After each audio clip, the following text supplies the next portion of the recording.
नमस्ते, मैं हूँ रवींद्र गौतम और आप देख रहे हैं लंच। कोरोना के बारे में हम लोग इतने समय से चर्चा करते आ रहे हैं और कोरोना पे ही चर्चा करना कई बार जरूरी भी होता है, क्योंकि हम देख रहे हैं कि कोरोना की रफ्तार थम नहीं रही है। कोरोना तेज रफ्तार से बढ़ता ही चला जा रहा है और तकरीबन अब 12 लाख नंबर टच करने वाला है और मैं समझता हूँ शायद 12 लाख कल। लेकिन दिल्ली में एक खबर ये है कि दिल्ली में नंबर कम होने शुरू हुए, तो नंबर को डिक्लाइन होने शुरू, वो नंबर क्यों कम होने शुरू हुए हैं इस पर भी हम चर्चा करेंगे। उधर दिल्ली में सीरो सर्वे करवाया गया है, वे क्या है, क्या बताता है, क्या इंगित करता है, इन सारे सवालों के ऊपर हम बात करेंगे। और आज हमारे साथ एक्सपर्ट हैं और डॉक्टर अर्चना गौतम हमारे साथ जुड़ी। डॉक्टर अर्चना जी, आपका बहुत बहुत स्वागत है।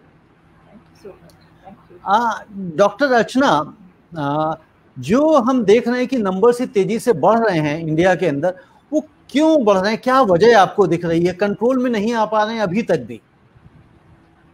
देखिए, इसको हम ये नहीं कह सकते कि नंबर अचानक से बढ़े हैं। एक्चुअली जो हमारी टेस्टिंग फैसिलिटीज़ हैं वो बेटर हो गई हैं, लोगों के बीच में अवेयरनेस ज़्यादा क्रिएट हो गई है। पहले लोग इस चीज़ से इतने ज़्यादा डरे हुए थे कि वो सामने नहीं आते थे कि हमारे साथ जो सोशल स्टिग्मा की वजह से लोग हमें एक तरफ कर देंगे, या इसकी वजह से जो डर जुड़ा हुआ था कि इसका तो ट्रीटमेंट भी पॉसिबल नहीं है, अगर हम किसी को बताएंगे तो सीधे हमको हॉस्पिटल ले जाया जाएगा, सबसे हमको अकेला कर दिया जाएगा and will be left to be dead only. वो अवेयरनेस अब पॉजिटिविटी में चेंज हुई है due to so many efforts at the government level and NGO level. So लोगों को अब लगने लगा है कि ये इसका इलाज हो सकता है अगर हम जल्दी अपने सिम्टम्स के बारे में पहले से बता दें, या अगर हमें थोड़ा सा भी लक्षण इसके नज़र आते हैं और हम अपनी हेल्थ फैसिलिटीज़ को कॉन्टेक्ट करते हैं, तो वहाँ से जो कुछ भी हमारे लिए किया जाएगा वो हमारे बेटरमेंट के लिए किया जाएगा। दूसरे गवर्नमेंट लेवल पे टेस्टिंग फैसिलिटीज़ बहुत ज़्यादा, पहले टेस्टिंग फैसिलिटी ना के बराबर थी, सिर्फ सिम्टोमेटिक पेशेंट्स में ही इस चीज़ को लेकर करते थे। लेकिन अभी इन्फ्लुएंजा लाइक इलनेस जिसको हम बोलते हैं कि सर्दी ज़ुकाम, सांस लेने में दिक्कत होना, उसके लिए स्पेशली हर हॉस्पिटल में एक ILI कॉर्नर बना दिया गया है जिसमें लोग वॉलंटरी जाके वहाँ पे जा रहे हैं, अपने आप को दिखा रहे हैं और टेस्टिंग फैसिलिटीज़ बढ़ रही हैं, number of testing facilities increase हो गई हैं। तो उसकी वजह से ज़्यादा लोगों को पता चल रहा है कि यस वो संक्रमित है, उनको इन्फेक्शन है, और फिर या तो उनको होम क्वारंटाइन किया जाता है अगर वो ज़्यादा सीरियसली इल नहीं है। तो ये जो रीज़न है कि हमारे जो केसेस है वो बढ़ गए हैं। दूसरी चीज़, वो आज के केसेस नहीं है, जो हम ये नंबर देखते हैं वो पीछे के केसेस होते हैं, क्योंकि ये बीमारी एक दूसरे से फैलती है। आज एक पेशेंट बीमार है, उसके 10 कॉन्टेक्ट हुए, उनके अंदर वो बीमारी आई, फिर उन 10 से आगे वो फैली। सो अभी ट्रांसपोर्टेशन बढ़ गया है एक स्टेट से दूसरे स्टेट के लिए। बहुत सारे स्टेट्स में तो टूरिज्म खोल दिया गया है, specially in Himachal also, so people are coming in to different states. So this is the reason I think like cases are coming up and as it is effectivity बहुत ज्यादा डॉक्टर है। अर्चना, जैसे आप टेस्ट की बात कर रहे हैं, हिमाचल में अगर हम दूसरे स्टेट्स के मुकाबले देखें तो वहां का क्या रेशियो है अभी? वहां कोरोना की स्थिति क्या है हिमाचल में? देखिए, जो कोरोना की स्थिति है, नेचुरली मैं बोलूँगी आज की डेट में इट्स समथिंग 1500 के करीब टोटल केसेस हैं, टोटल। जी। उसमें से 60 to 70% रिकवर होके घर जा चुके हैं। तो इस मायने में अगर हम देखें तो स्थिति काफ़ी कंट्रोल में है। उसका रीज़न यही है कि हिमाचल में एक तो जो पॉपुलेशन है वो डेंसली पॉपुलेटेड नहीं है, स्पार्सली पॉपुलेटेड है। लाइक एक घर और दूसरे घर के बीच में काफ़ी डिस्टेंस है। इवन जो सिटीज़ हैं वो डेंसली पॉपुलेटेड नहीं है। लोगों के बीच में अवेयरनेस भी है, हेल्थ फैसिलिटी का जो स्ट्रक्चर है वो भी मैं बोलूँगी कि काफ़ी हद तक उस चीज़ को कंट्रोल करने में कामयाब हुआ है। सो यही रीज़न मैं बोल सकती हूँ कि दूसरी चीज़ यस, टेस्टिंग थोड़ी सी कम मैं अपने लेवल पे महसूस करती हूँ, थोड़ी और बढ़ जाए तो उससे क्या होगा कि जो लोग एसिम्टोमेटिक हैं या प्री सिम्टोमेटिक स्टेट में हैं फिर वो भी आगे आने लगेंगे। बट यस, बाकी स्टेट्स के मुकाबले काफ़ी कम है और काफ़ी कंट्रोल है। जी। डॉक्टर अंशुमान, जैसे हम अभी दिल्ली में सुन रहे हैं कि यहाँ पे कोरोना का जो पीक था, जो आने वाला था, वो आ चुका है और डिक्लाइनिंग मोड पे आ गया है, तो आप इससे कितना सहमत हैं? जबकि कुछ एक्सपर्ट्स का ये मानना है कि जो उसके जो नंबर ऑफ टेस्ट से वो कम किए जाने लगे हैं, जिसकी वजह से जाहिर सी बात है रिजल्ट भी कम आ रहे हैं। जी, इस तरह के अवैज्ञानिक परिकल्पनाएं आज नहीं, पूरे साल की शुरुआत से जब चाइना में केसेस डिक्लेयर हुए तब से की जा रही है कि इन्फ्लुएंजा है, कुछ भी नहीं है, इससे ज्यादा केसेस ऐसे मरते हैं, इससे ज्यादा रोगी मरते हैं, इस तरह की चल रही है। और मई से ही हिंदुस्तान के जो वैज्ञानिक हैं, स्यूडो वैज्ञानिक, सच्चे वाले वैज्ञानिक नहीं, वो मई से ही डिक्लेयर करने वाले हैं मई पीक हो जाएगा, मई के बाद हुआ जून पीक हो जाएगा, जुलाई पीक हो रहा है, फिर कहने लगे सितंबर पीक होगा, ये चल रहा है। इस पे प्रिजम्पटिव थ्योरी काम नहीं कर रही कोरोना पे, खास करके इंडिया जैसे वेरीगेटेड कंट्री में और दिल्ली और मुंबई जैसे डेंसली पॉपुलेटेड एरिया में, जैसे डॉक्टर अर्चना बता रहे हैं। इसमें जो आप सोच रहे हैं, कल का सीरो सर्वे भी है, उस पर चर्चा हम आगे करेंगे। जब आपकी आबादी अधिकतम संक्रमित हो जाती है तो कर्व फ्लैटन होने लगता है। टेस्ट भी कब बढ़ाई गई?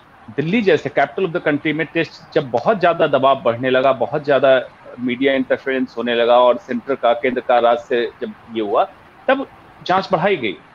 जांचों में पारदर्शिता पहली चीज होती है मेडिकल में, कि बिना जांच किए, आप पारदर्शिता किए आप नंबर ऑफ केसेस नहीं बता सकते हैं। तो जांच पहले ज्यादा करनी थी।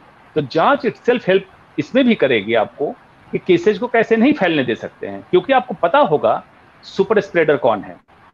सुपर स्प्रेडर हम उसे कहते हैं जो एसिम्प्टोमेटिक केसेज हों और जिनमें लक्षण नहीं हो, लेकिन वो आपके कम्युनिटी में घूम रहे हों और दूसरों को संक्रमित कर रहे हो। इनको हम डिटेक्ट कर सकते थे। तो पहले क्राइटेरिया स्ट्रिक्ट रखा गया कि किनकी जांच करनी है, तो जिनके लक्षण आएंगे। उसके पहले रखा गया जो बाहर से आएंगे और उनको लक्षण आएंगे। फिर हो गया कि जो बाहर से नहीं, यहाँ भी लक्षण आ रहे हैं, उनमें टेस्ट करेंगे। इस कंडीशन में क्या हो गया, जो ब्यूरोक्रेट्स का एडहोकिज्म और इंपल्सिव डिसीजन हर समय होता रहता है, उसने इस वायरस को इतना ज्यादा बड़ा एक हवा बना के रखा हुआ जितना नहीं हो सकता था अगर मेडिकल एक्सपर्ट को प्रॉपर्ली लूप में लिया होता। जी डॉक्टर अंशुमन जी जी। तो डॉक्टर अंशुमन, जब अगर हम इसकी बात कर रहे हैं एक तरफ कि टेस्ट कम हो रहे हैं या टेस्ट जिस तरह से हम देख रहे हैं पेशेंट्स आ रहे हैं, अभी एक नई रिपोर्ट जो आ गई है कि हर 4 में से 1 आदमी जो है कोरोना संक्रमित है। तो कहीं ऐसा तो नहीं जिस तरह से धीरे धीरे स्प्रेड होता चला जा रहा है, कल को आ जाएगा 4 में से 2 आदमी संक्रमित है, यानी कि 4 में से 1 का मतलब हो गया कि 25%, 25% आपकी जो पॉपुलेशन है वो संक्रमित है। जी, सीरो सर्वे की रिपोर्ट है। सीरो सर्वे एक किया जाता है, ब्लड में एंटीबॉडी की मात्रा देखी, मतलब एंटीबॉडी देखा जाता है एग्जैक्टली, IgG देखा गया है, हीमोग्लोबिन जी, जो ये बताता है कि जी थोड़ा सा पहले तो डॉक्टर अंशुमन ये बताएं कि सीरो है क्या, व्हाट इज द सीरो? हाँ, सीरो कब किया जाता है? हाँ, सीरो सर्वे का मतलब ये सीरम ब्लड से निकला हुआ एक तत्व है जिसमें हम एंटीबॉडी की मात्रा देख लेते हैं। एंटीबॉडी कौन सा है? 2 तरह के एंटीबॉडी समझ लें आप। IgM, जिसको इम्यूनोग्लोबुलिन M कहते हैं, कोई भी इन्फेक्शन होता है तो उसके खिलाफ जो शरीर के अंदर प्रतिरोधक क्षमता तुरंत बनती है उसको IgM कहते हैं। और जब ये इस संक्रमण से व्यक्ति निकल चुका होता है, जो मेमोरी एंटीबॉडी है, मतलब जो याद रखता है कि हमारे ऊपर कोई आक्रमण हुआ था इस वायरस का, उसको कहते हैं IgG। तो IgG की सैंपलिंग की गई। अब देखिए, बायोस्टैटिस्टिक्स एक सब्जेक्ट होता है हमारे मेडिकल में जो कैसे समझाता है चीजों को। इसमें आया कि 23.48% पॉपुलेशन में IgG पाया गया और उसमें कई लोग ऐसे थे जो एसिम्प्टोमेटिक थे, मतलब इन्फेक्शन उनमें हुआ, संक्रमण हुआ और निकल गए, और बाकी लोग संक्रमित होकर लक्षण ना पाए और उसके बाद उनमें रिकवरी हुई। अब इस पे कैसा होता है सैंपलिंग? अगर मान लीजिए लगभग 25% रखते हैं तो दिल्ली की आबादी है 2 करोड़, अगर इसका 25% निकाले तो होता है 50 लाख।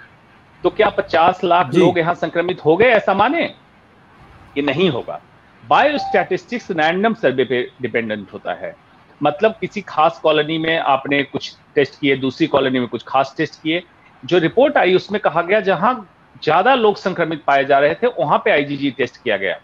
तो कुछ ऐसे भी पॉस एरिया होंगे दिल्ली के अंदर जहां पे लोग निकले ही नहीं घर से पिछले 3-4 महीनों से, और वहां एक व्यक्ति भी संक्रमित नहीं हुआ होगा। तो हो सकता है उसमें IgG की सैंपलिंग करें, सीरो सर्वे करें, तो पता चला कि एक भी व्यक्ति में IgG नहीं पाया गया।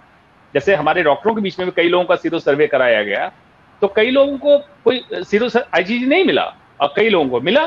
तो डॉक्टर तो मिक्स पॉपुलेशन है, कोई कहीं रह रहा है, कोई कहीं रह रहा है। तो सीरो सर्वे पहले ये हुआ, दूसरा एग्जैक्टली 25% मानना, वो दो बातें निकल के खुल के आती है आगे कि एक, क्या हर्ड इम्यूनिटी की तरफ हम बढ़ रहे हैं, और दूसरा, क्या हर्ड इम्यूनिटी पॉसिबल है भी। ये दोनों एक संदेहास्पद है, उस पर चर्चा करेंगे आगे। जी, डॉक्टर अनिल कुमार सिन्हा हमारे साथ जुड़ गए हैं। डॉक्टर अनिल जी नमस्कार। नमस्कार, I am audible? Am I audible? Yes yes, you are audible. Doctor Anil आप हमें सुन पा रहे हैं? बिल्कुल बिल्कुल जी। डॉक्टर अनिल जी, डॉक्टर अनिल, जिस तरह से हम देख रहे हैं कि बिहार में पहले नंबर्स कम थे और बिहार में अब धीरे धीरे करके नंबर्स बढ़ते चले जा रहे हैं, तेजी आती जा रही है वहां पे, क्योंकि हम लोगों ने शुरुआत में इस प्रोग्राम के जरिए ये भी कहा था कि जिस तरह से श्रमिक धीरे धीरे करके बिहार में पहुंच रहे हैं, और जब ये वहां पहुंचेंगे तो जो एक साइकिल है 21 दिन का, उसके बाद वहां पे नंबर्स आने शुरू होंगे, और हमें लगता है कि वो नंबर्स शायद उसकी वजह से आ रहे हैं, और उसके बावजूद भी बिहार सरकार ने पहले से तैयारी नहीं करके रखी थी। और क्या अब जो नंबर्स आएंगे, जो इस तरह से तेजी से स्प्रेड होगा, तो कितना बिहार की सरकार वहां पे तैयार है? क्योंकि आप वहां पे फॉर्मर सीईओ रह चुके हैं ऑलरेडी, तो आपको मैं समझता हूं कि वहां की जो स्वास्थ्य व्यवस्थाएं हैं उससे आप भली भांति परिचित होंगे। देखिए, बिहार में सबसे बड़ी समस्या ये रही है कि जनसंख्या घनत्व यहाँ बहुत ज्यादा है, और उसकी तुलना में मेडिकल इंफ्रास्ट्रक्चर बहुत दिन से इस पर कोई ध्यान नहीं दिया गया। और इस तरह से जो महामारी एक जो आई है कोविड की, तो ये इतनी ज्यादा संख्या में अब ये कम्युनिटी स्प्रेड हो रहा है कि इसको संभालना गवर्नमेंट तो कोशिश की शुरू में, लेकिन अब तो होम क्वारंटाइन के लिए वही लोग एडवोकेट कर रहे हैं और घर पर, लेकिन हेल्थ वर्कर्स अफेक्टेड होने से वो भी भाग रहे हैं काम से और छुट्टी ले रहे हैं, खुद जा रहे हैं होम क्वारंटाइन में। कितने डॉक्टर्स, आज देख रहे सिविल सर्जन समस्तीपुर के डॉक्टर रति रमन झा आज कोविड से एक्सपायर कर गए एम्स पटना में। तो इसके चलते डॉक्टर्स भी स्केयर्ड हैं, और हम लोग being a general surgeon emergency surgery करने में भी एनेस्थेटिस्ट कोऑपरेट नहीं कर पा रहे हैं, और we are very much trouble. और गवर्नमेंट जो है सो कोशिश तो कर रही है, लेकिन इतनी भारी संख्या में समस्या खड़ी होगी इसका उसको अनुमान नहीं था, और लोगों में जागरूकता की बहुत ज्यादा कमी है। जागरूकता की बहुत ज्यादा कमी है। वो लोग इतनी प्रसार होने के बाद भी हमको लगता है कि पेपर पढ़ने वाले भी कम है, और मास्क अभी भी नहीं लगाते हैं, सोशल डिस्टेंसिंग नहीं करते हैं। और ये है कि कुछ लोग खुद ब खुद ठीक हो जा रहे हैं, कुछ लोग एसिम्प्टोमेटिक पेशेंट्स ज्यादा है वही फैला भी रहे हैं। यानी कि डॉक्टर जिस तरह से भी आपने बताया, जो डॉक्टर्स की मृत्यु हुई है उसके बाद ऑलरेडी जो है डॉक्टर्स कम्युनिटी है वो खुद परेशान है, वो खुद डर गई है। बिल्कुल बिल्कुल बिल्कुल। बल्कि यहाँ IMA के द्वारा एक कॉल दिया गया कि भाई हम डॉक्टर्स और बीमार पड़ते हैं कोविड से, तो हम कहाँ जाएंगे? सदर अस्पताल गवर्नमेंट जो इंफ्रास्ट्रक्चर कोलैप्स कर चुका है। यहाँ के जो हेड नोडल अफसर थे कोरोना के, उनको खुद कोरोना हो गया, डॉक्टर रंजीत राय। तो he has himself gone to some hospital at Patna. तो ये it is a complete on the verge of collapse. तो हम लोगों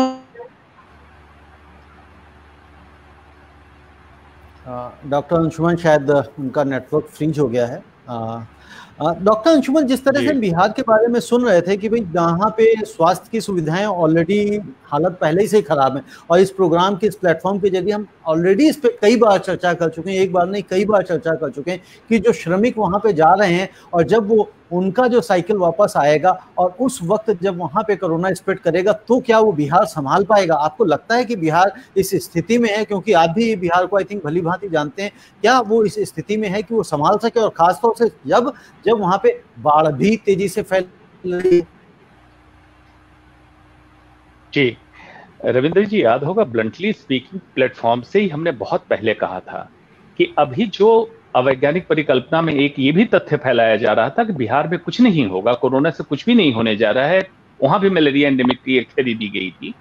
और दूसरा ये दिया गया था, जो लेबर क्लास के लोग होते हैं, जो माइग्रेंट यहाँ से जा रहे हैं, उनकी इम्यूनिटी, प्रतिरोधक क्षमता ऐसे बहुत तेज होती है। जब मैंने ये कहा था कि कोरोना की प्रतिरोधक क्षमता अगर नोवल वायरस है, किसी में नहीं है, तो माइग्रेंट लेबर में कहां से हो जाएगी। एनीवेज, उस समय उसको पॉलिटिकल वेपन की तरह इस्तेमाल किया गया। दिल्ली सरकार, उत्तर प्रदेश सरकार और बिहार सरकार, इनकी लड़ाइयां और नोकझोंक आपने देखा। ब्यूरोक्रेट्स की तानाशाही आपने देखी कि किस तरह से लेबर को रोड के किनारे बैठा के सैनिटाइज किया जा रहा था। कहीं से मेडिकल सिस्टम क्या वो प्रूवन फैक्ट बताता है कि क्या ये सैनिटाइज होता है, ये कोरोना वायरस क्या शरीर के ऊपर लगा हुआ है या उसके ब्रेथ के, लंग्स के अंदर होता है। सैनिटाइज बॉडी के ऊपर पेट्रोल जैसे छिड़कते हैं वैसे सैनिटाइजर छिड़का जा रहा था। चलिए, अब पहुंच गया बिहार। कोरोना के प्रिवेंशन और कोरोना के मैनेजमेंट में ऐसी कौन सी व्यवस्था है जो आजादी के 70 साल बाद बिहार क्या किसी भी स्टेट में उपलब्ध नहीं होनी चाहिए। जैसे टेस्ट की व्यवस्था, मास्क की व्यवस्था, physical distancing, health awareness, public health system की व्यवस्था। क्या कम्युनिटी मेडिसिन के डॉक्टर बिहार में नहीं होते हैं? उनसे सलाह वहां की सरकार ने ली? नहीं ली। क्या वहां क्लिनिकल प्रैक्टिशनर नहीं है? उनसे सलाह ली गई? नहीं ली गई। वहां आईएएस ऑफिसर मिलके रूल बनाते रहे और सरकार में बैठे जो इलिटरेट पॉलिटिशियन होते हैं उनको गुमराह करते रहे, पॉलिटिशियन जनता को गुमराह करते रहे। और अब जब स्थिति नाजुक हुई, तो जब डॉक्टर मर रहे हैं वहां, तो नियम रोज बदल रहे हैं। अगेन एडहॉकिज्म की बात आ रही है, कभी होम क्वारंटीन कर लो, कभी यहां चले जाओ। जो वहां से मुझे रिपोर्ट मिल रही है कि पटना मेडिकल कॉलेज और Nalanda medical college, 2 medical college हैं पटना में, सारे मरीज उधर की तरफ भाग रहे हैं। वहां पे व्यवस्था उचित नहीं है, तो फिर एम्स जो बना है पटना में, वहां पे भेजा जा रहा है। और ये कहा जा रहा है कि जो सरकारी तंत्र में लोग हैं वो भी अपना इलाज एम्स में कराना चाहते हैं, ना कि वहां का बेस्ट जो medical college, Patna medical college जो स्टेट रन मेडिकल कॉलेज है, उसमें कराना चाहते हैं। आप इस स्थिति का आकलन कीजिए, जायजा लीजिए कि कितनी दयनीय और डराने वाली स्थिति है कि बेसिक आइसोलेशन की फैसिलिटी नहीं है आपके पास, प्रिवेंशन के लिए जागरूकता नहीं थी, और अब जब ट्रीटमेंट की जरूरत हुई तो बेसिक ट्रीटमेंट, वेंटिलेटर को अगर हटा दें तो क्या चाहिए कोरोना के इलाज के लिए? एंटीपैरेटिक, स्टेरॉयड, मॉनिटरिंग और पीपी किट की उपलब्धता और जांच की सुविधा। ये कहां नहीं हो सकता? एक पीएचसी सेंटर पे इंतजाम किया जा सकता है। केरला ने इसी मॉडल को उठाया था, एक पीएचसी से सीएचसी से सारे को सेंटर को कन्वर्ट कर दिया था, और केरला ने किस तरह से स्टार्टिंग में कंट्रोल किया आपने देखा ही होगा। तो बिहार में एक तरफ कोरोना और दूसरी तरफ बाढ़ की महामारी, उस पर भी अब बात कर लेंगे कि नेचुरल डिजास्टर करके पिछले 70 साल से उसको हर साल एक आपदा में अवसर बनाया जाता है और उसके बाद फिर एक और नई महामारी चालू होती है, उस पर बात करेंगे।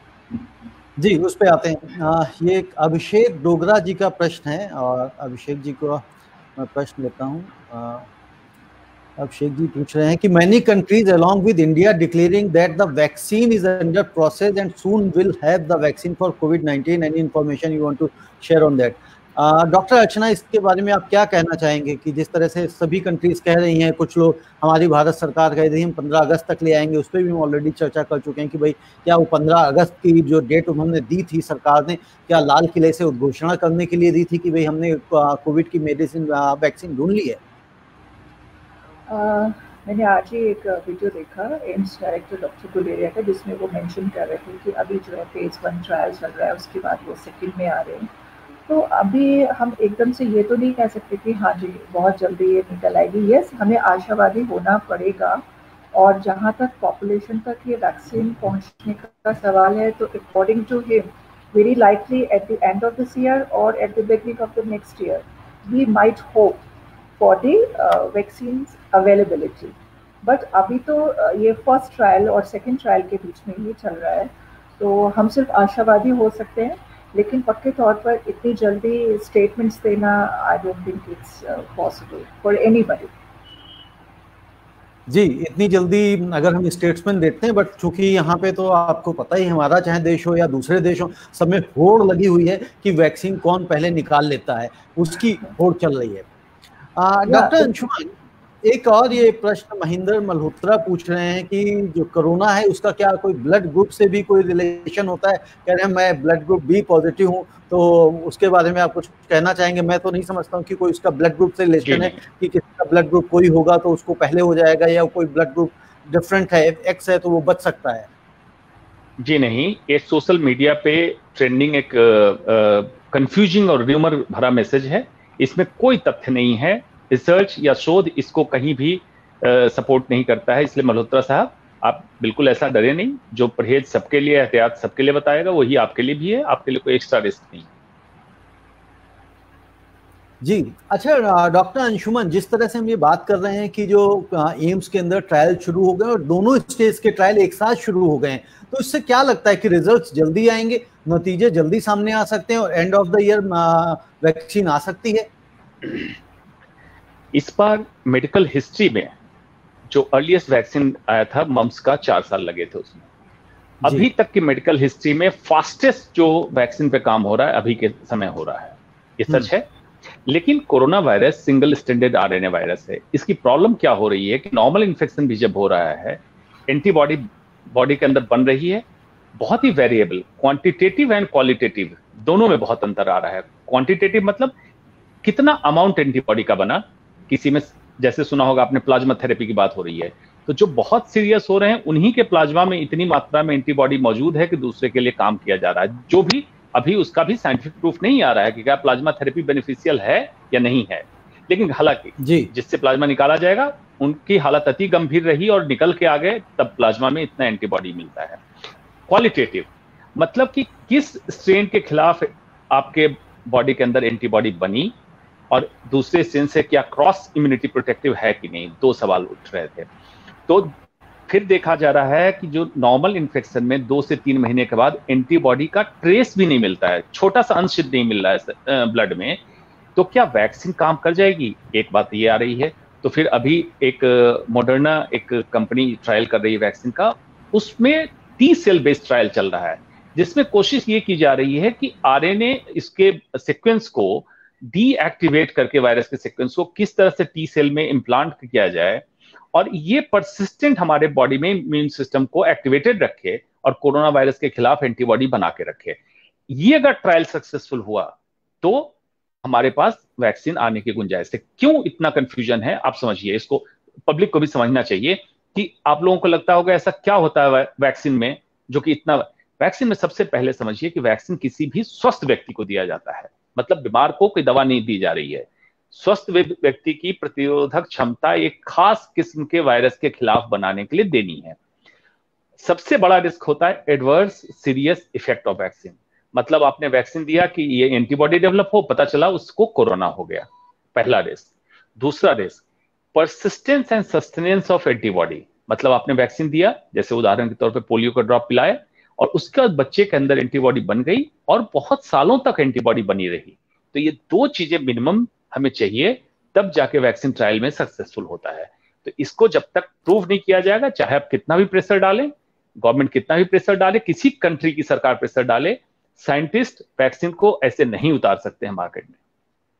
जी डॉक्टर अंशुमन, जिस तरह से आपने कहा कि साइंटिस्ट वैक्सीन को इस तरह से नहीं उतार सकते हैं, आज मैं एक रिपोर्ट पढ़ रहा था तो उसमें कहा गया कि हर कंट्रीज की जो इम्यूनिटी सिस्टम है, वहां के जो लोगों के डिफरेंट है, तो इसमें क्या हम देख रहे हैं समानता? क्या हर कंट्री के लिए वो जो वैक्सीन बनेगी अलग अलग बनेगी? नहीं, मतलब जो इंग्लैंड में अगर बनती है वो इंडिया में शायद काम ना करे? नहीं, बिल्कुल ऐसा नहीं है। इसमें इंडिया में भी CSIR जो हमारी संस्था है उसने भी जेनेटिक स्ट्रेन, मतलब जो डिफरेंट स्ट्रेन्स हैं वायरस के, उसकी स्टडी करी है, जिसमें 41% में A3I स्ट्रेन पाया गया है, 50% में A2A स्ट्रेन पाया गया है और रेस्ट ऑफ द 9% में डिफरेंट छोटे मोटे स्ट्रेन जो कोरोना वायरस के हैं। स्ट्रेन का मतलब है समझ लीजिए प्रजाति, कोरोना वायरस कोविड-19 जो बीमारी करा रहा है इसी की अलग अलग प्रजातियां। ये जो 41% इंडिया में है, ये विदेशों में सब जगह को मिला के 3.5% के आंकड़े में था और सिंगापुर में सबसे ज्यादा मिला था 8%, जो हमारे कंट्री में 41% लोगों में इन्फेक्शन है। तो जब वैक्सीन तैयार की जाती है तो ये देखी जाती है कि सारे स्ट्रेन को कवर कर लें जो अभी तक जैसे अवेलेबल वैक्सीन है, उदाहरण के तौर पे न्यूमोकॉकल वैक्सीन, उसका नाम ही है नीमो 23, मतलब 23 स्ट्रेन उसमें डाला गया है ह्यूमन पैपिलोमा वायरस। तो पेंटावेलेंट वैक्सीन, पेंटा मतलब 5 स्ट्रेन के अगेंस्ट उसके एंटीजन डाले गए। इसी तरह से जब वैक्सीन निकल के आएगी तो जो कॉमनली प्रिवेलेंट स्ट्रेन पूरे वर्ल्ड में है वो सारे स्ट्रेन के एंटीजन उसमें डाले जाएंगे, ताकि वैक्सीन पूरे वर्ल्ड में एक ही साथ कामयाब हो। ऐसा नहीं होगा कंट्री वाइज स्पेसिफिक वैक्सीन बनाएंगे। जी, ये एक सुगंध दीक्षित का क्वेश्चन है, does our genome structure have anything to do with symptomatic and being asymptomatic? जी, सिम्प्टोमेटिक का मतलब जी सिम्प्टोमेटिक का मतलब है कि आप में लक्षण आएंगे, जो दीक्षित साहब ने पूछा है। एसिम्प्टोमेटिक मतलब लक्षण नहीं आएंगे। ये हमारे जीनोम की वजह ये डिपेंड करता है वायरस का स्ट्रेन कौन सा इन्फेक्ट हुआ, वायरल लोड कितना है, और आपके बॉडी के इम्यून रिएक्टिव नेचर कैसा है। मतलब वायरस का स्ट्रेन अगर A3 आई है, जो मैंने बताया 41% केसेज में है, तो ये लेस विरुलेंट है, मतलब ये समस्या कम खड़ी करता है, तो हो सकता है आप एसिम्प्टोमेटिक रहें। हाई वायरल लोड अगर होगा तो आप सिम्प्टोमेटिक होंगे, चाहे वायरस कोई भी हो। A2A स्ट्रेन होगा तो आपके लक्षण ज्यादा होंगे, और अगर लो वायरल लोड होगा तो लक्षण कम होंगे। ये इस तरह से है। अब आइए आपके बॉडी की प्रतिरोधक क्षमता, आपके इम्यून डिफेंस सिस्टम, जब वायरस स्ट्रेन आपके ऊपर एक्ट करता है तो बॉडी एक्टिवेट होती है। फर्स्ट डिफेंस मैकेनिज्म होता है natural killer cell. Natural killer cell उसको किल करने की कोशिश करता है, उसके बाद बहुत सारे अलग अलग सेल्स आते हैं, फिर एक्टिवेट होता है T सेल बॉडी के अंदर, यही बनाता है एंटीबॉडी। अगर आपको कोई बीमारी नहीं है, जैसे डायबिटीज, कैंसर, एड्स या पुरानी गंभीर बीमारियां जिससे इम्यूनिटी आपकी डाउन होती है, कमजोर होती है, तो आपने इम्यून सिस्टम को तैयार कर लिया और वायरस को न्यूट्रलाइज करके बॉडी से खत्म कर दिया, आप एसिम्प्टोमेटिक रह गए। और किसी कारण इम्यून सिस्टम आपका कमजोर पड़ा हुआ है, जैसे इन बीमारियों के कारण, तो वायरस आपको डोमिनेट कर लेता है और आप में लक्षण आने लगते हैं। तो इसको संक्षेप में समझने के लिए, वायरस का स्ट्रेन कौन सा इन्फेक्ट किया आपको, वायरल लोड कितना है, और आपका जीवन शैली आपकी कैसी रही है, ताकि आपका डिफेंस मैकेनिज्म बॉडी का कैसा है, 3 चीजों के सामंजस्य से आप सिम्प्टोमेटिक होंगे या एसिम्प्टोमेटिक होंगे, ये तय होता है। ये तय होता है जी। डॉक्टर अर्चना, जिस तरह से हमारे यहाँ पे टेस्ट हो रहे हैं, अगर हम कॉस्ट जो टेस्ट देखते हैं कि भाई पर मिलियन टेस्ट हम देख रहे हैं, तो उसके हिसाब से अगर हम देखें तो हम बहुत पीछे हैं। जो आज की तारीख में अगर हम बात करें कि USA से बात करें या रशिया से बात करें या ब्राजील से भी हम बात करें, तो ब्राजील जैसे एक छोटे देश से भी हम बहुत पीछे हैं। तो इस स्थिति में अगर हम देखें तो क्या हमारे यहाँ पे नंबर्स बहुत ज्यादा जल्दी ही बूम होते हुए दिखाई दे सकते हैं? किस चीज के नंबर? कोविड पेशेंट के नंबर। जैसा पहले अभी दिल्ली में हुआ था, मिस्टर केजरीवाल ने टेस्टिंग बंद कर दी थी, तो उससे इम्प्रेशन नेचुरली पब्लिक भी अब काफ़ी अवेयर हो चुकी है कि भाई टेस्टिंग क्यों बंद कर दी, फिर पता कैसे चलेगा कि किसको संक्रमण है और किसको नहीं है। So testing facility is the basic facility just to improve our number of patients, to show like the disease is under containment और under control, to show the higher authorities sitting at the international level, like you can say WHO or UN. So we want to show कि okay, we have curbed over the disease, but this is not a thing. जितना ज़्यादा हम testing facilities करेंगे उतने ही ज़्यादा हमारे number ज़रूर ज़्यादा आएंगे, लेकिन उस डिसीज़ को कंटेन करने के लिए, कंट्रोल करने के लिए टेस्टिंग फैसिलिटीज़ का ज़्यादा से ज़्यादा होना बहुत ज़रूरी है। जी, हम जैसे अगर देखें कि USA में देखें तो एवरी 7 यानी कि प्रति 7 व्यक्ति में एक टेस्ट हो रहा है, और अगर वही हम इंडिया में देखें तो एवरी 94 लोगों में से एक टेस्ट हो रहा है। तो इतना ज्यादा डिफरेंस है, तो उसके हिसाब से अगर हम देखें तो हम ऑलरेडी नंबर 1 है, कह सकते हैं। डॉक्टर अंशुमन, कि जिस तरह से मैं कह रहा हूं कि अगर हम बात कर रहे हैं कि US में देखते हैं तो प्रति 7 व्यक्ति में एक टेस्ट होता है, इंडिया में प्रति 94 व्यक्ति में एक टेस्ट हो रहा है। तो उसके मुकाबले अगर हम देखें, अगर कल को यही नंबर हम सेम कंपैरिजन उसमें डाल देते हैं, तो क्या हम नंबर 1 की पोजीशन पे ऑलरेडी नहीं खड़े हैं? देवेंद्र जी, याद होगा ब्लंटली स्पीकिंग के प्लेटफॉर्म पे बहुत पहले आपने एक सवाल पूछा था, क्या हम नंबर में, आंकड़े में विश्वगुरु बनने जा रहे हैं? तब भी मैंने कहा था, हालांकि ये दुखदाई है, लेकिन जिस रफ्तार से और जिस कदर हमने कोरोना मैनेजमेंट का प्लान किया, स्ट्रेटजी डिजाइन की है कंट्री के लिए, विश्व गुरु हम डेफिनेट बनेंगे, 3rd नंबर पे हैं।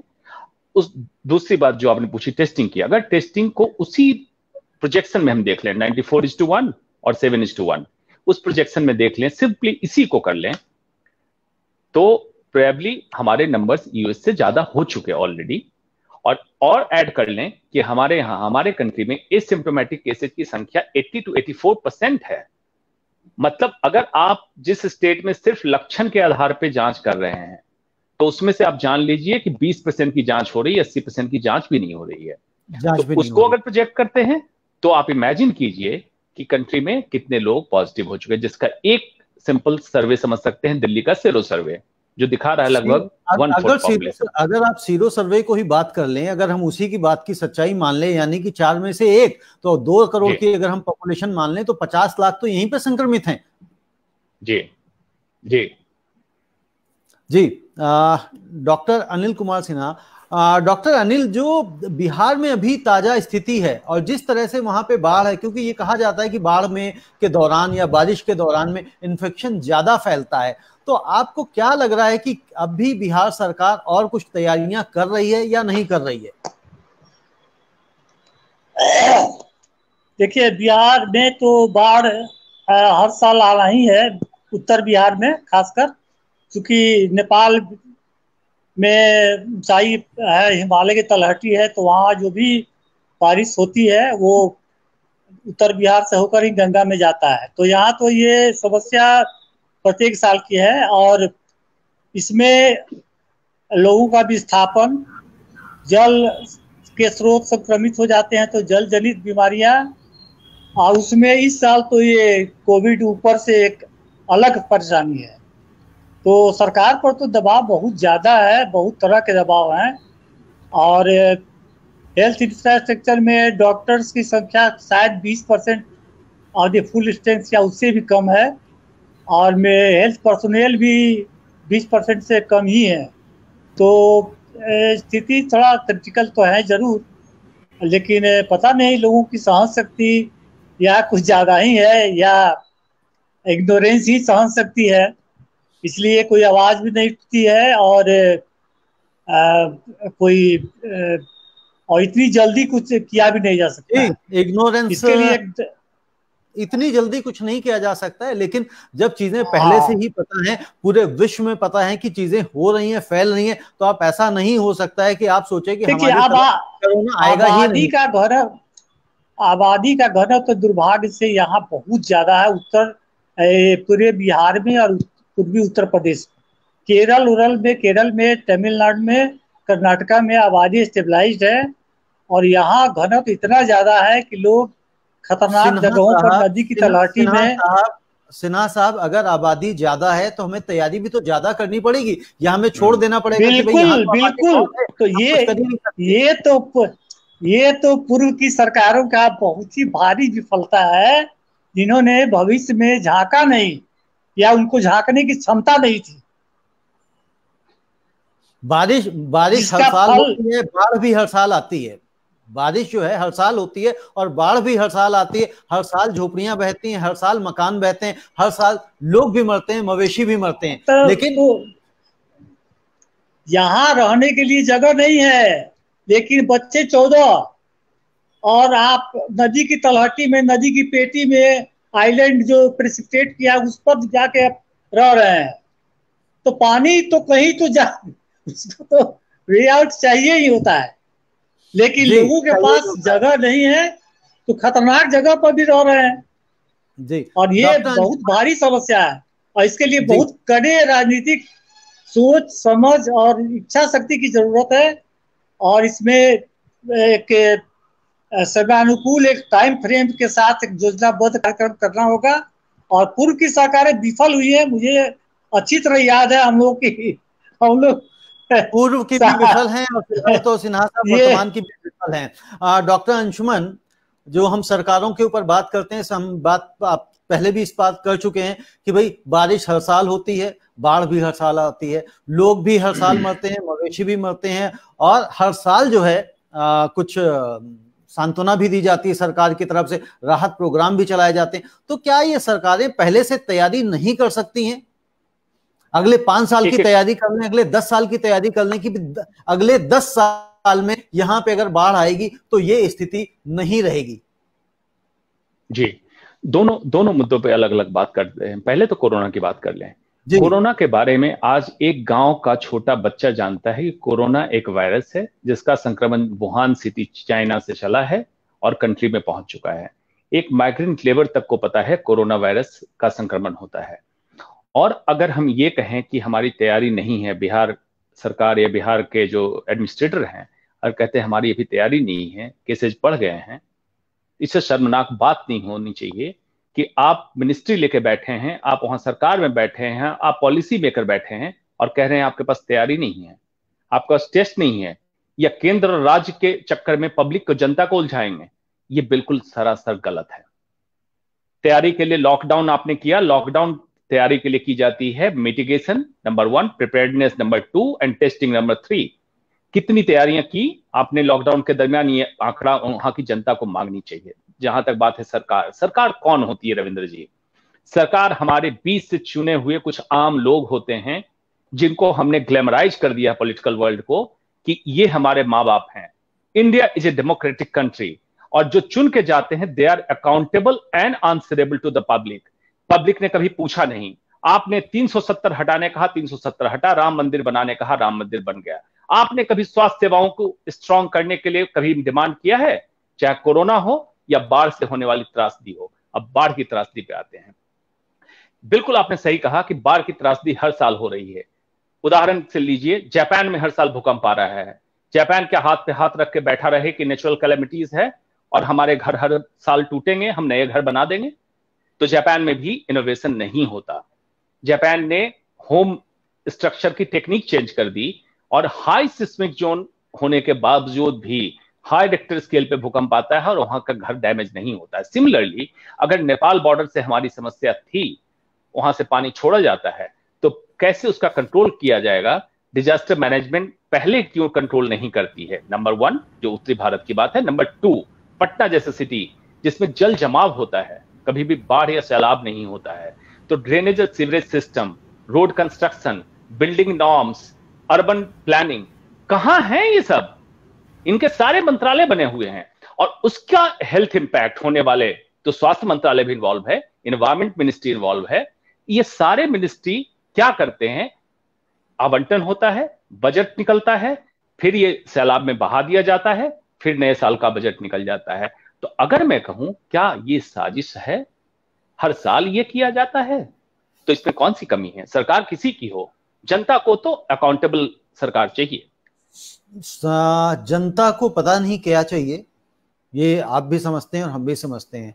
जनता को सिर्फ और सिर्फ लुभावने वायदे चाहिए, अच्छे दिन चाहिए, बड़ी बड़ी बातें चाहिए। और भाजपा की सरकार इस समय केंद्र में है और भाजपा के ही प्रधानमंत्री जब अटल बिहारी वाजपेयी जी थे, उन्होंने कहा था कि हमें सारी नदियों को आपस में जोड़ना होगा अगर हमें बाढ़ से बचना है। और मैं समझता हूं उनके ये वक्तव्य कितने पुराने हो चुके हैं। उनकी ये जो पॉलिसी उन्होंने बनाने की कोशिश करी थी, शायद वो नहीं बन पाई और आज भी हम देखते हैं वही एक बड़ी वजह है। क्योंकि अगर कहीं से बाढ़ आ रही है, कोई भी नदी, हर नदी से हमें सबको पता है कि यमुना नदी में बाढ़ आती है तो कहां से आती है, कौन से बांध से पानी छोड़ने से आती है। कोसी नदी में बाढ़ आती है तो कौन से नदी से पानी, कहां से, कौन से बांध से पानी छोड़ते हैं तब आती है। गंडक नदी में बाढ़ आती है तो हमें पता है कहां से बाढ़ आ रही है और कौन कौन से गांव जो हैं, कौन कौन सी आबादी उससे अफेक्टेड होगी। तो उसके ऊपर आप शायद आप ही मुझे बता रहे थे कि बिहार में कोई बाढ़ के नाम का एक कोई गांव है शायद। जी जी बिल्कुल बिल्कुल। तो जब बाढ़ के नाम का जो गांव है उसका बारे में हमारे दर्शकों को भी थोड़ा सा बताइए कि जब अंग्रेजों ने कितने साल पहले उसको प्लान किया था और आज वहां स्थिति ऐसी नहीं है। बाढ़ एक पटना के पास एक छोटी सी जगह है, ब्रिटिश टाइम में आप कह सकते हैं छोटा कस्बा रहा होगा, जो आज एक अनुमंडल कह सकते हैं, सब डिवीजन के तौर पे है, गंगा के तट पे स्थित है। उसका नाम बाढ़ है। एक बांध रोड बना के और गंगा के पानी को उस शहर में न इन करने दिया जाए, इसकी प्लानिंग उस समय की जब देखेंगे तो बांध रोड बना के उसके नीचे से कैनाल निकाल के किस तरह से पानी को चैनलाइज किया गया ब्रिटिश के टाइम में। और ये माना जाता है कि अगर इस बांध रोड पे गंगा का पानी जिस दिन चढ़ जाएगा उस दिन पूरा बिहार और झारखंड जलमग्न हो जाएगा। मतलब इमेजिन कीजिए ब्रिटिश गवर्नमेंट के टाइम की क्या प्लानिंग रही होगी। क्या आज हम साइंस और टेक्नोलॉजी में प्लानिंग में उनसे पीछे हैं? नहीं है। हमारा पॉलिटिकल सिस्टम नहीं चाहता है कि इस तरह का प्लानिंग हो, इस तरह का सिस्टम हो जो फुल प्रूफ सिस्टम हो और दोबारा आपदा ना आए। ये आपदा में अवसर ढूंढने के लिए हर तरह की योजनाएं बनाई जाती है ताकि ये ऑन गोइंग चलता रहे, सरकार किसी की आए, सरकार किसी की जाए, और ये सिस्टम चलता रहे। ये आपने बिल्कुल सही कहा कि जब अंग्रेज यानी कि ब्रिटिश का रूल था उस समय जो चीजें बनी थी, आज भी देखिए कितनी लंबी और कितनी दूर की सोच के शायद जो वो चीजें डेवलप करते हैं। कनॉट प्लेस का आप हाल देख लीजिए, कब बना था, आज भी वैसे ही मजबूत है। लुटियंस जोन देख लीजिए, इंडियन रेलवे कुछ भी उनके टाइम के आप पुल्स देख लीजिए, ब्रिजेस देख लीजिए, उस पे आज भी ये ट्रैफिक दौड़ रहा है। यानी कि तब कितनी पॉपुलेशन थी और आज कितनी पॉपुलेशन है, और आज की तारीख में पुल बनता है, इनॉग्रेट होता है और उसके कुछ दिनों बाद ढह जाता है, बह जाता है, पता ही लगता है। तो कहीं ना कहीं जो सरकार की जो कमजोरी है वो दूरदर्शिता के जो उसके अंदर कमी है वो बहुत बड़ी कमी है। डॉक्टर अर्चना, एक क्वेश्चन है आपके लिए, मैं क्वेश्चन आपसे लेना चाहता हूं। ये अभिषेक डोगरा पूछ रहे हैं कि ये भी सुनने में आता है कि जो कोरोना है वो 60 की उम्र के बाद जो लोगों को ज्यादा इम्पैक्ट करता है और 21 से 40 के बीच में कम करता है, कितना सही है कितना गलत है? नहीं, ऐसा कुछ नहीं है। कोरोना सभी एज ग्रुप के लोगों को अफेक्ट करता है। जहाँ तक हम 60 इयर्स के लोगों में ज़्यादा होने की बात करते हैं तो हम ये मान के चलते हैं कि +60 में ऑलरेडी आपको बाकी दूसरी बीमारियां लग चुकी होती हैं, जिनको कोमॉर्बिडिटीज़ बोलते हैं, ज़्यादा चांसेस होते हैं, जैसे heart disease, high blood pressure, diabetes, cancers और भी कई बहुत सी बीमारी, जैसे कि डॉक्टर अंशुमन सर ने भी पहले बताया था कि जिनकी वजह से हमारी बॉडी की इम्यूनिटी वैसे ही वीक हो जाती है। तो कोरोना क्योंकि बहुत ही ज़्यादा विरुलेंट वायरस है, बहुत ज़्यादा इन्फेक्शियस वायरस है, तो चांसेस होते हैं कि 60 इयर्स +60 इयर्स में ये ज़्यादा आक्रामक रूप में आता है।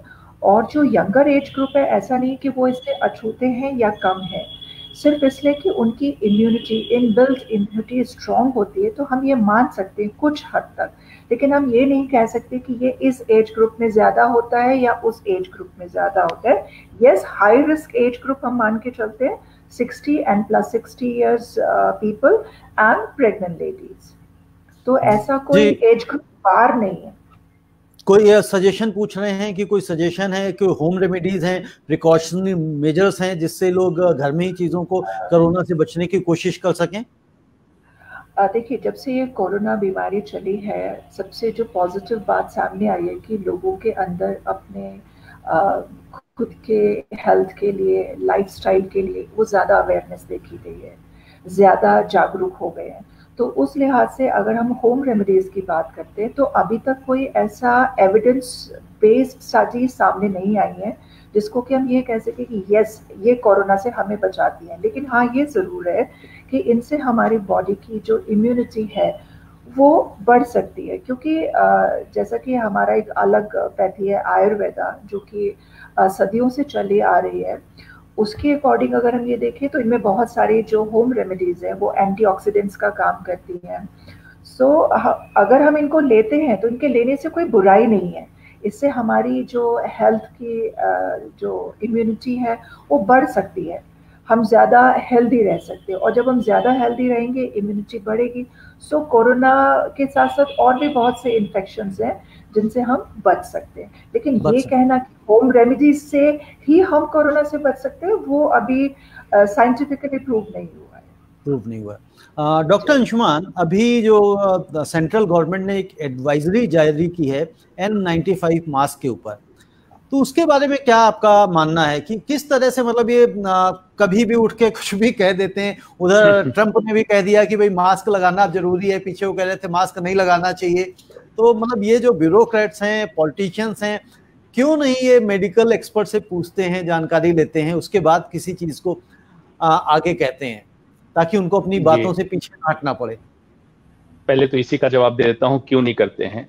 1947 में हिंदुस्तान आजाद हो गया, लेकिन मानसिक रूप से हम आज भी गुलाम हैं, क्योंकि उन्हीं की बनाई हुई सारी संस्थानों पे उन्हीं के बनाए हुए नियमों को हम पालन कर रहे हैं। ब्यूरोक्रेसी अंग्रेजों का दिया हुआ है और ब्यूरोक्रेसी से ही हम कंट्री को चलाना चाह रहे हैं।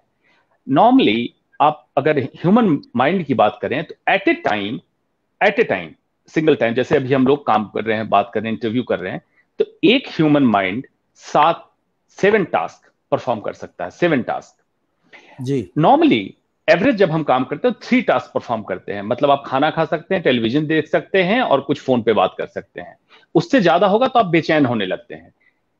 जो एयर क्राफ्ट का पायलट होता है उसको 7 टास्क दिए जाते हैं, 7 से ज्यादा उसको भी नहीं, इसीलिए को पायलट दिया जाता है कि कभी इमरजेंसी हो तो 2 लोग होते हैं। अब ये क्यों मैं समझा रहा हूं, एक डीएम को आप इमेजिन कीजिए रविंद्र जी कि उसका कितने पोर्टफोलियो होते हैं मालूम है आपको?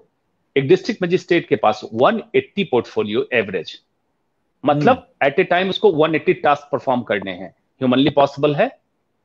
जिसने हिस्ट्री की पढ़ाई की है वो मेडिकल को मैनेज कर रहा है, इंजीनियरिंग मैनेज कर रहा है, डिजास्टर मैनेज कर रहा है, डिस्ट्रीब्यूशन मैनेज कर रहा है, सप्लाई चेन मैनेजमेंट मैनेज कर रहा है। कैसे पॉसिबल है? नहीं है।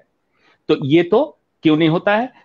इंडिया बहुत पीछे है मास्क एडवाइजरी पे। जो अभी निकला है N95 पब्लिक के लिए निकला है। सबसे पहले तो ये समझ ले, हेल्थ केयर में जो लोग काम कर रहे हैं, डॉक्टर, पैरामेडिकल स्टाफ, उनके लिए एडवाइजरी नहीं है, उनके लिए सेपरेट एडवाइजरी है, अलग है। पब्लिक के लिए N95 मास्क, ये N95 मास्क है। इसमें ये जो चीज आप देख रहे हैं इसको बोलते हैं रेस्पिरेटरी वाल्व। मास्क का पर्पस क्या है कि जब आप लगाते हैं तो पूरी तरह से आपके नाक और मुंह जहां से हवा अंदर जा सकती है इसको कवर करे, और हवा इस फैब्रिक से, जिसको कहते हैं ब्रीदेबल फैब्रिक, इसके थ्रू होके हवा आपके अंदर सांस के लिए जाए और वायरस फिल्टर हो जाए। तो इसके लिए क्या रिक्वायरमेंट है? 0.3 माइक्रोन फिल्ट्रेशन होना चाहिए, जिसको हम कहते हैं वायरस फिल्ट्रेशन एफिकेसी, VFE। इससे हवा तो चली गई अंदर, लेकिन जब कार्बन डाइऑक्साइड आप बाहर सांस में छोड़ते हैं तो इस रेस्पिरेटरी वाल्व के द्वारा उस हवा को निकलना आसान होता है। तो आपका ब्रीदिंग टास्क कम हो जाता है, मतलब आपको कम मेहनत करनी पड़ती है। लेकिन इस वाल्व की एक प्रॉब्लम है, सांस लेते समय वाल्व बंद होता है, लेकिन जब सांस छोड़ते हैं तब ये वाल्व खुलता है। तो कोई अगर व्यक्ति संक्रमित हो और सांस छोड़ रहा हो तो उसके सांस के साथ वायरस भी निकल के दूसरे को संक्रमित करता है। इसलिए एडवाइजरी ये जारी की गई कि N95 mask with valve is not recommended. मतलब ऐसा नहीं कि N95 से प्रॉब्लम है, वाल्व के साथ जो N95 मास्क है उसको नहीं लगाना है। N95 का मतलब क्या है, चलते चलते ये भी समझा दे, जिसकी फिल्ट्रेशन कैपेसिटी 95% हो, मतलब 5% इसमें भी रिस्क रहता है कि वायरस अंदर जा सकता है या कुछ भी जा सकता है। तो ये नहीं लगाना है, ये कहा गया। और साथ में क्या कहा गया कि होममेड मास्क लगाएं। तो ये माने क्या कि इसमें आपदा में अवसर कई कंपनी ढूंढने लगी और मास्क का ब्लैक मार्केटिंग चालू हुआ, इसलिए गवर्नमेंट ने ये भी एडवाइजरी जारी की होगी। तो होममेड मास्क में क्या आपको कहना है कि नायलॉन या ब्लेंडेड पॉलिस्टर उसके फैब्रिक का मास्क बनाइएगा, मिनिमम 4 लेयर मास्क बनाइएगा। ऐसा नहीं झिन्नी दुपट्टे के कपड़े का मास्क बना के पहन लेंगे आपका प्रोटेक्शन होगा। अगर घर पे बनाए, nylon blend, polyester blend, minimum 4 layers, और पूरी तरह से नाक और इस हिस्से को टाइटली कवर करें। ये नहीं कि हवा साइड से लीक हो। या N95 अगर लगाते हैं तो विदाउट वाल्व लगाएं, यही एडवाइजरी है। तो जो हैंकरचीफ है, रुमाल है, क्या वो एज ए मास्क काम नहीं करता है? जी नहीं, सिंपली आपको ड्रॉपलेट से बचाता है। मतलब सामने कोई बात कर रहा है, उसके मुंह से निकलने वाले ड्रॉपलेट्स आपके ऊपर ना आए, इतना ही। एयर में जो वायरस है उसको फिल्टर नहीं करेगा, क्योंकि रुमाल नीचे से भी खुला होता है, साइड से भी खुला होता है। ओके, मतलब अगर पूरी तरह से यानी कि ढकेंगे तभी उसका पर्पस काम होगा। अगर उस केस में हम रुमाल या रुमाल से बड़ा जो गमछा यूज करते हैं जो लोग, अगर वो गमछा भी लगाएं तो भी नहीं यूज कर सकते क्या हम उसको? देखिए, आपने गमछे की बात कही तो मेरे पास गमछा तो नहीं है, लेकिन तौलिया है। इससे इमेजिन कीजिए, क्योंकि जब अगर दर्शक देख रहे हैं तो उनको पूरी तरह फायदा मिलना चाहिए। फॉर एग्जाम्पल, ये हमने लिया, इस तरह से लगा लिया, अब ये हिस्सा एक्सपोज है, ये पूरा तौलिया एक ही कलर का है। अब इसको जब हमने ऐसी जगह उतारा, फिर हमें याद नहीं है कौन सा सरफेस बाहर था, कौन सा सरफेस अंदर था।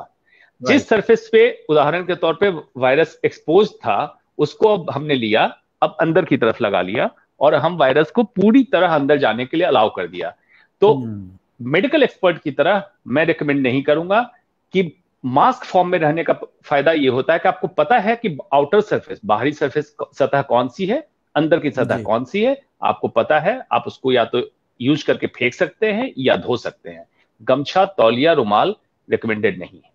जी, गमछा, तौलिया, रुमाल रिकमेंडेड नहीं है, क्योंकि जो डॉक्टर अंशुमान ने बताया कि कौन सा साइट एक्सपोज हुआ है आपको पता ही नहीं चलेगा, क्योंकि फिर उसके बाद आप दोबारा फिर यूज कर लेंगे।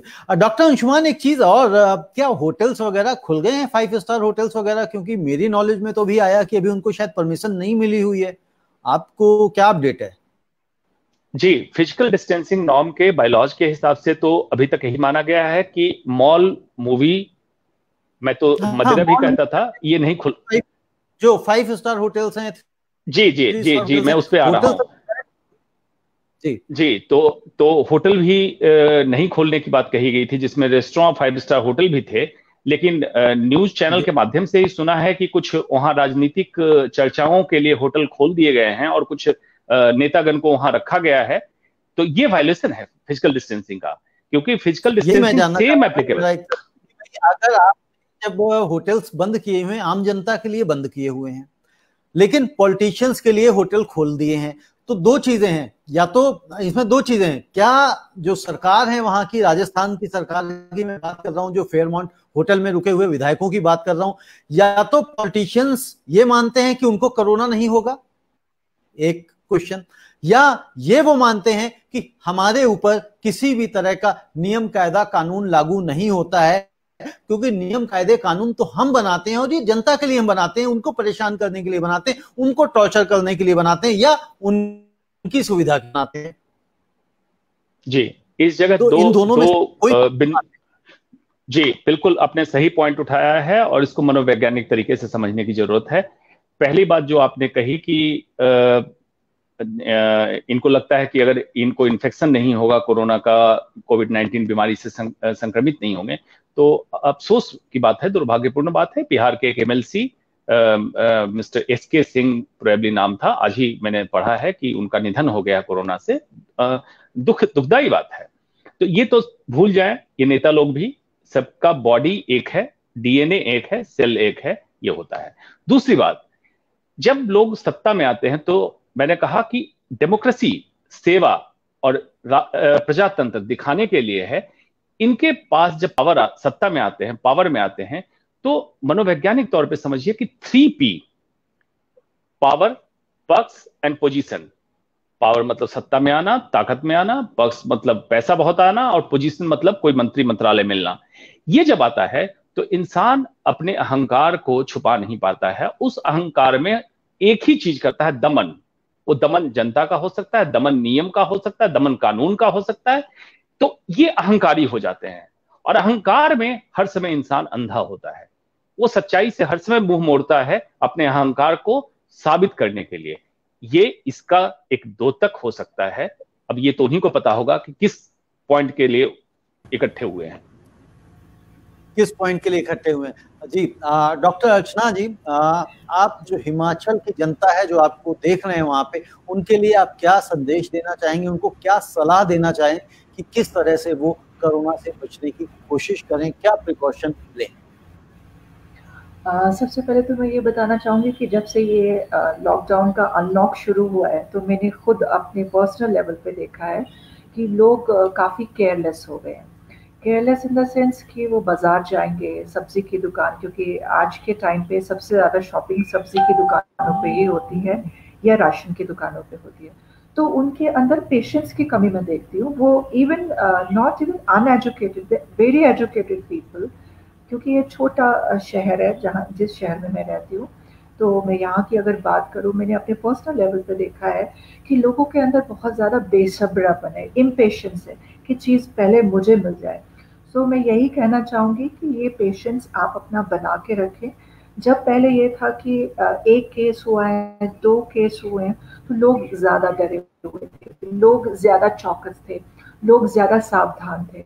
लेकिन अभी कुछ ऐसा हो रहा है कि लोग डिनायल के मोड में चले गए हैं कि ठीक है, उधर हो रहा है, मुझे कुछ नहीं होगा क्योंकि हमारे यहाँ भी केसेस की कमी है। ऐसा नहीं है, क्योंकि अब बेसिकली हम लोग बढ़ रहे हैं कम्युनिटी स्प्रेड की तरफ, जहाँ पे हमें ये भी नहीं पता चलेगा कि जिससे हमें इन्फेक्शन हुआ है वो कौन था। तो उस चीज़ को ट्रेस आउट करना बहुत ज़्यादा मुश्किल हो जाएगा। तो मेरी सब लोगों से यही अपील होगी कि सरकार ने इकोनॉमी की वजह से ये अनलॉक किया है, ना कि इसलिए कि कोरोना खत्म हो गया। कोरोना तो बढ़ता ही जा रहा है और बढ़ेगा, ये एक कड़वी सच्चाई है। और हमें कोरोना के साथ अच्छे से कैसे रहना है, उसके लिए 3 चीज़ें सबसे ज़्यादा ज़रूरी हैं। सोशल डिस्टेंसिंग या फिजिकल डिस्टेंसिंग, वो डिस्टेंस हमें मेंटेन करके ही रखना होगा, चाहे वो हमारा वर्क प्लेस है, चाहे वो हमारा मार्केट है, या हमारा खुद का घर ही क्यों ना हो। दूसरी चीज़ कि हमें जो अपनी पर्सनल हाइजीन है, जो हम जिसको बोलते हैं रेस्पिरेटरी एटिकेट, या खांसने की जो हमारी एक हाइजीन प्रणाली है, कि ज़्यादातर जो हमारे रिफ्लेक्सेस हैं बचपन से, कि जब हम खांसेंगे या तो हम खुले ऐसे ही खांस देंगे या हम ऐसे करेंगे। तो ये दोनों ही चीज़ें खतरनाक हैं, क्योंकि इनकी वजह से हम ड्रॉपलेट्स या तो हम वातावरण में छोड़ रहे हैं, और अगर हम हाथ में डाल रहे हैं तो वो हमारे हाथों में आ रही है, और वो हाथों से हम जिन जिन चीज़ों को टच करेंगे वहाँ वो वायरस को छोड़ देंगे, और फिर जो भी कोई दूसरा व्यक्ति वहां पर आएगा जाने अनजाने वो उसको टच करेगा और अपने फेस पे लाएगा, तो वो नोज के थ्रू या आपके मुंह के थ्रू वो आपके अंदर वायरस जाएगा। तो ये रेस्पिरेटरी एटिकेट का होना बहुत जरूरी है, यानी कि जब आप खांसें तो आप अपनी एल्बो के बीच के हिस्से में खांसें। दूसरी चीज सोशल डिस्टेंसिंग, रेस्पिरेटरी एटिकेट्स, और ओवर क्राउडेड प्लेसेस में जाने से बचें। बहुत ज़्यादा ज़रूरी हो तभी आप मार्केट के लिए निकलें, अदरवाइज कोशिश करें कि 3 से 4 दिन में आप एक बार जाएं, और जब भी आप शॉप्स पे जाएं अपना एक पेशेंस दिखाएं, जो आपके आगे खड़ा है उसको निकलने दें। और ये सभी के लिए दूसरा, जो आपका फेस कवर या मास्क है वो होना बहुत ज़रूरी है, ना सिर्फ इसलिए कि आप हॉस्पिटल में जा रहे हैं या आप खुद हेल्थ केयर पर्सनल हैं। मैं आम पब्लिक को भी बोलूँगी, जब वो अपने घर से बाहर निकलते हैं तो वो फेस को ज़रूर कवर करें, जिसमें ना सिर्फ उनकी खुद की सुरक्षा है बल्कि वो दूसरों की सुरक्षा के लिए भी बहुत खुद की भी सुरक्षा करें और दूसरों की भी रक्षा करें, क्योंकि तभी चीजें हो पाएंगी। डॉक्टर अनिल कुमार सिन्हा, आप अपने यहाँ के प्रदेशवासियों के लिए क्या मैसेज देना चाहेंगे? देखिए, अभी जो डॉक्टर हंसराज जी ने कहा मैं उससे पूरी तरह सहमत हूँ, और हमें भी वही कहना अपने लोगों से वही कहना है कि सोशल डिस्टेंसिंग रखें, मास्क का उपयोग जरूर करें। और सबसे बड़ी समस्या है कि घनी आबादी होने के कारण यहाँ लोग समझ नहीं पा रहे हैं इस बात को, और कहा जाता है कि हार्ड सरफेस पर कोरोना वायरस जो ज्यादा लंबे समय तक स्टे करता है, तो हार्ड सरफेस को टच करना और हैंड हाइजीन को मेंटेन करना, हाथ को धोना साबुन से बार बार, ये भी जरूरी है। और ये हम लोगों को समझा रहे हैं, बल्कि अमल में भी लाते हैं, सबको समझाते भी हैं। और आप अगर यही प्रयास करते रहे डॉक्टर अनिल सिन्हा, तो मैं समझता हूँ कुछ नहीं तो कम से कम इस प्रयास से अगर कुछ लोग ये सीख जाते हैं कि पर्सनल हाइजीन को कैसे मेंटेन करें, शायद बिल्कुल बिल्कुल वो तो सबसे जरूरी। डॉक्टर अंशुमान, आप क्या कहना चाहेंगे? What will be your last words? Ravindra ji, आपके ब्लंटली स्पीकिंग प्लेटफॉर्म के माध्यम से मैं यही कहना चाहूंगा, क्योंकि आज मुद्दा स्वास्थ्य संबंधित है, तो स्वास्थ्य एक मुद्दा अब सबको सोचना पड़ेगा। कोरोना ने कुछ ज्यादा नहीं किया है, एक संक्रामक बीमारी है, सबको पता है। इसने सिर्फ स्वास्थ्य सुविधाओं को, देश में मौजूदा हालात को खोल के रख दिया है, दिखा दिया है कि यही हालत है स्वास्थ्य सुविधाओं की। और जो निगमित अस्पताल और निजी अस्पताल, प्राइवेट हॉस्पिटल इतने बढ़े, ये देश की विफलता मैं मानता हूं। तो अब पब्लिक डिमांड करे कि स्वास्थ्य सुविधाएं मुहैया करानी पड़ेगी, जिसमें घोषणा भाषण से नहीं होगा कि अस्पताल बना देंगे। अस्पताल बनाने से कुछ नहीं होता है। कैसे आप चलाएंगे, कैसे उपलब्धता होगी, कहां कहां उपलब्धता होगी, सारी चीजों का आकलन दें। और डॉक्टरों से मैं गुजारिश करूंगा कि डॉक्टर स्ट्रिक्ट और स्ट्रेट तटस्थता के साथ निकलें। अगर आप सरकारी जॉब में हैं तो सरकार में भी कोई हो, आप उससे डरने की जरूरत नहीं है आपको। आप उनको बताएं कि मेडिकल सिस्टम ऐसे चलता है, ऐसे ही चलाना होगा। और प्राइवेट में है तो प्राइवेट में होते हुए करप्शन के खिलाफ आपको बोलना पड़ेगा। ये डॉक्टरों से अपील है। और कंट्री को जो चलाने वाले लॉ मेकर हैं उनसे अपील है कि देश की जनता की जानें इतनी सस्ती नहीं है, इतने मजाक में मत लीजिए। चाहे कोरोना हो, चाहे कैंसर हो, चाहे बाढ़ हो, संभल जाइए, ये मौका है। अन्यथा कुछ और होगा। जी, संभल जाइए, ये मौका है। डॉक्टर अंशुमन, डॉक्टर अर्चना, आप और डॉक्टर अनिल कुमार सिन्हा, आप सभी लोगों का बहुत बहुत शुक्रिया। आप आए और इस चर्चा में भाग लिया, और इसके माध्यम से, इस प्रोग्राम के माध्यम से हमारे दर्शक समझ पाते हैं कि कोरोना का खतरा कितना बड़ा है, किस तरह से उनको बचना चाहिए और क्या क्या चीज़ें हैं, सावधानियां उनको बरतनी चाहिए। हम फिर मिलेंगे कल शाम को 5 बजे एक नए मुद्दे के साथ। तब तक के लिए धन्यवाद, नमस्ते।